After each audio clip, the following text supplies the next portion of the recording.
আমরা সবাই মিলে আজকে যাচ্ছি মায়াপুরে, যাকে মায়ার নগর বলেও ডাকা হয়। এই হলো আমাদের সেই রাধা কৃষ্ণের মায়াপুর ধাম। আর মায়াপুর যাওয়ার আগে সবাই মিলে রাস্তায় চা খেতে দাঁড়ালাম। আর আমরা কিন্তু পুরো রাস্তাটা বাইকে গেছিলাম। চলো গাইস, ওখানে গিয়ে তোমাদের সঙ্গে কথা হচ্ছে।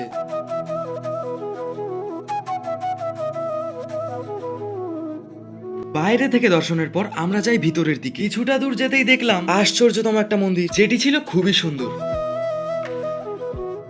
মন্দিরের ভেতরে পর্যটন গাড়ি হিসেবে এগুলোই দেখা যায়। তাছাড়া অনেকক্ষণ হাঁটার পর একটা জায়গায় গিয়ে বসলাম। সবাই মিলে ঘুরতে যাওয়ার মজাটাই আলাদা। এভাবেই কিছুক্ষণ আড্ডা দেওয়ার পরে একজন ব্যক্তি এসে আমাদের শ্রী ভাগবত গীতা পড়তে দিলেন। প্রথমে আমার একটা বন্ধু নিল, আর তারপরে আমিও একটু পড়ে নিলাম। আর পরে কিন্তু খিদে পেয়ে গেছিল আমাদের, তাই চলে গেলাম খাবার ঘরের দিকে। আর এখানে এসে যে যার খাবার নিয়ে বসে পড়লাম। যাই হোক, খেতে খেতে আমাদের প্রায় সন্ধ্যা হয়ে গেছিল। আর বাজার থেকে তোমরা নানান সামগ্রী কিনতে পারো। আর সন্ধ্যাবেলায় আমরা টিকিট কেটে নিয়েছিলাম, কারণ আমরা গেছিলাম এখানকার গদা ভবনে।